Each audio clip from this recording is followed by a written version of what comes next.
Olá, seja bem-vindo. Meu nome é Luciano. Você está na metodologia Poker 52 cartas. Esse é o módulo básico do naipe de paus, onde nós estudamos o jogo, ou você está fazendo o curso Aprendendo o Poker do Zero. Nesta videoaula, nós daremos sequência aos nossos estudos sobre a carta 2 de paus, onde nós aprofundaremos os nossos conhecimentos e estudos sobre blinds e antes, posições e range.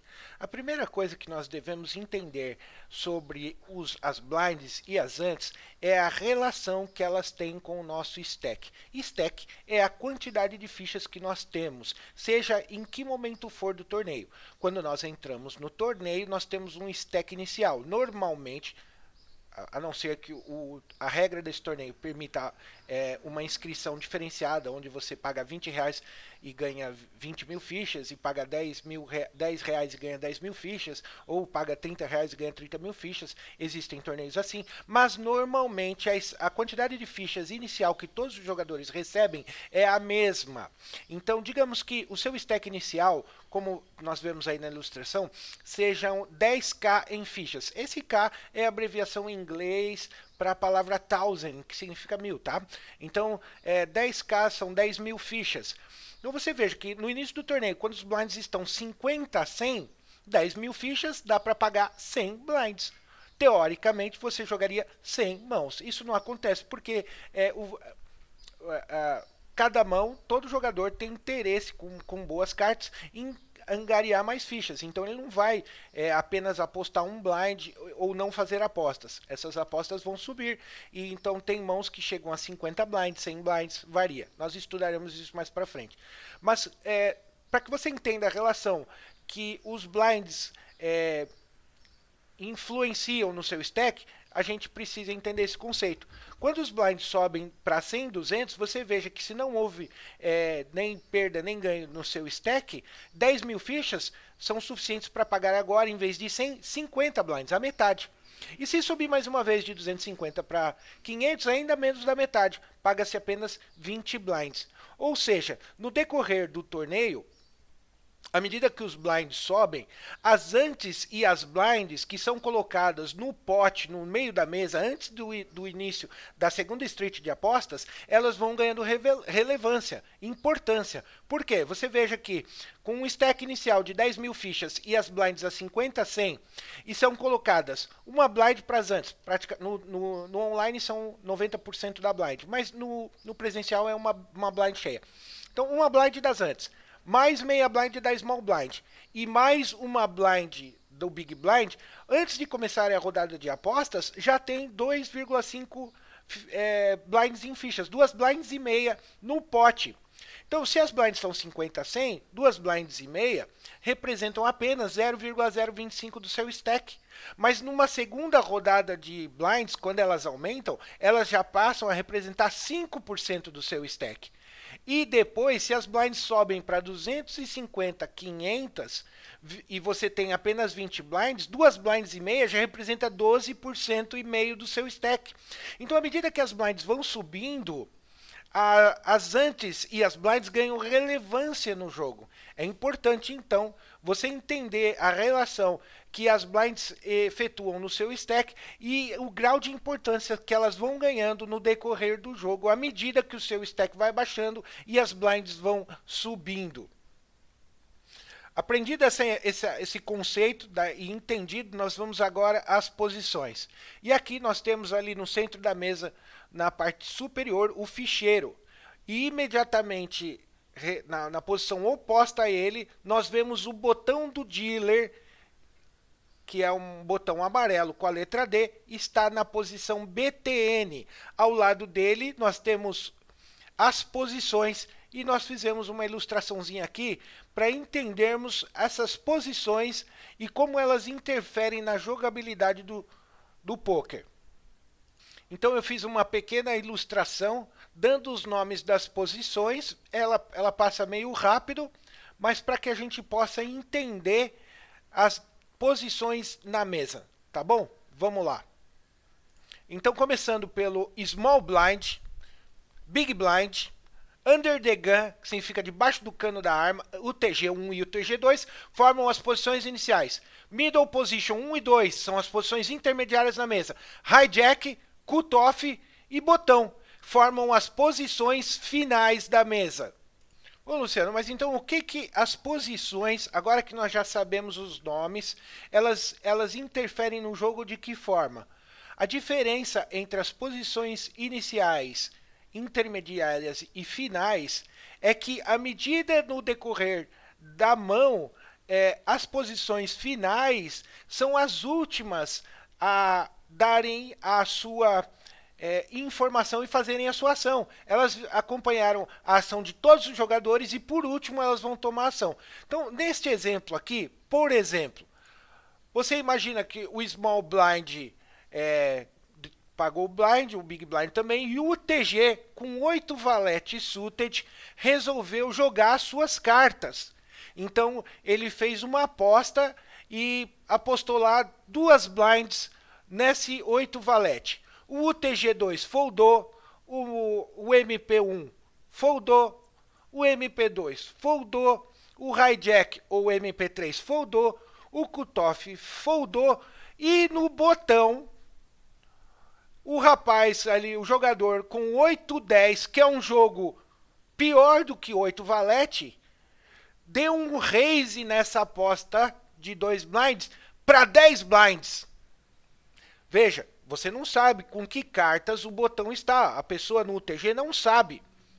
Então ele fez um raise para 10 blinds na aposta que o UTG fez de 2 blinds.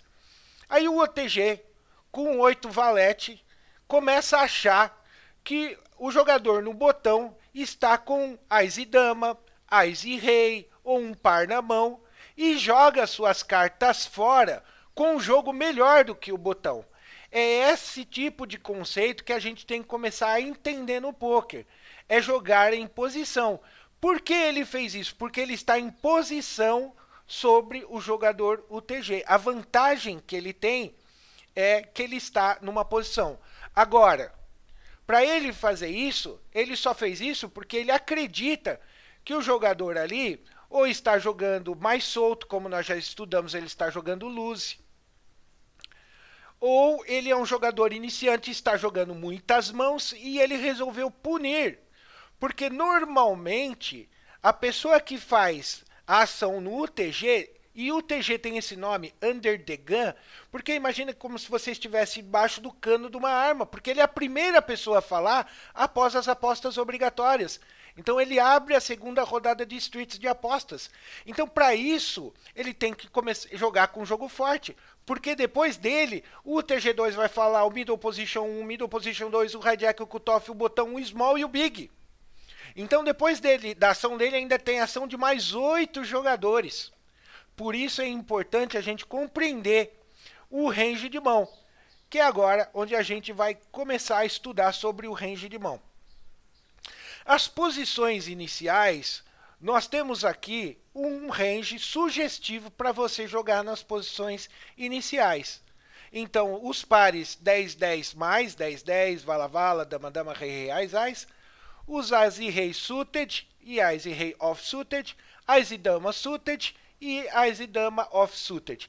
Isso é um range sugestivo, tá, gente? Para você que nunca jogou poker, começar a entender. Por quê? Se você abre com essas mãos do UTG, mesmo que o jogador do botão, no exemplo anterior, aumente para 10 blinds, com essas cartas aqui você se sente mais confortável em aumentar ou pagar simplesmente o aumento daquele jogador. E aqui, você veja que eu botei aqui uma flecha escrito topo e dividi em 3 partes. Então, para que você tenha uma ideia desse range inicial no início do torneio, que serve para o Small Blind, para o Big Blind, para o TG1 e o TG2, nós separamos esse range em 3 camadas para você botar ali, escolhe contra quem você vai pagar ás e rei-rei. Ás e rei-rei não tem, você vai pagar sempre, em todas as circunstâncias, não importa em que lugar esteja, não importa qual raise que você tenha tomado. Se você está com rei-rei, o outro jogador está com ás, paciência do jogo. Mas normalmente, a não ser que você, a gente vai estudar mais pra frente, você esteja num pay jump, num torneio caríssimo e compense você for dar a tua mão, porque tem mais 3 jogadores que estão muito mais short, com um stack muito mais deficitário do que o seu, e os pay jumps são, valem muito a pena. Daí você folda o teu rei. Caso contrário, não, tá? Então esse é um range sugestivo, e eu tenho costumeiramente nos meus vídeos aqui falando que o nosso propósito não é ensinar ninguém. Cada um, poker é um negócio muito democrático, né? Não tem homem, não tem mulher, não tem gordo, não depende de nada, depende apenas da sua boa vontade em estudar, aprender, da sua coragem, da sua ousadia e de outros elementos, tomada de decisão, enfim. Mas o nosso propósito aqui é divulgar o poker como uma prática saudável, que pode ser lucrativa, limpa, digna, e que precisa realmente aprender e estudar. E é por isso que a gente está fazendo esses cursos sem ganhar nada, apenas com o intuito de, para que você que nunca aprendeu nada, tenha uma noção e um conceito inicial para poder sentar num jogo, numa mesa, seja presencial ou online, e não estar todo perdido. Bom, dito isso, nós já vimos sobre o range sugestivo das posições iniciais. Aqui você veja que o nosso range aumentou. A quantidade de fichas e range, veja que range é um leque, é uma quantidade de mãos iniciais que você vai jogar em determinada posição. À medida que você vai se aprofundando no poker, você vai ver que você vai necessitar de um range para cada posição e para cada quantidade de fichas e para cada fase do torneio. Ok? Bom, mas vamos dar continuidade aqui. Então nós temos um range sugestivo para você jogar nas posições middle position 1 e 2. Você veja que ali no topo do range nós temos as ais, rei, rei, dama, dama, as e rei suited, off suited, as e dama suited e o vala, vala. E depois as outras camadas ali. Então você... Por que a gente fez essas camadas? Porque são 2 posições e digamos que o jogador aumentou, você pode pagar no topo, ali no topo do range eu vou pagar, ali na base do range não vou pagar. Enfim, para que você tenha essa opção. E por último, nós temos as late positions, hijack, cutoff e botão. Queria dizer uma coisa aqui, essas 3 posições são muito importantes, tá? Hijack significa saltante, cutoff significa cortar, e o botão é a melhor posição do jogo, é onde mais posições se joga, mais posições se ganha, porque você é o último a ter a ação pós-flop, né? Pré-flop ainda tem a ação do small blind e do big blind, mas pós-flop você é o último a falar, não importa o que aconteça. E por isso que hijack tem esse nome de assaltante, para roubar a posição do botão, e cutoff cortar a posição do botão. Então são 3 posições que estão ali pleiteando serem os últimos jogadores a falar. E você veja que o seu range aumentou mais. Então, esse range é um range sugestivo para você que está aprendendo, iniciando no poker, poder jogar isso no início do torneio. Eu espero que você tenha gostado. Tem alguma dúvida? Pô, tem algum comentário? Deixe seu comentário, deixe a sua dúvida, compartilhe esse vídeo, ajuda a divulgar e a promover o poker, democratizar o poker para que ele cada vez seja mais praticado, seja de forma presencial ou seja de forma online. Deixe seu joinha, se inscreve no nosso canal, te agradeço, até mais, valeu!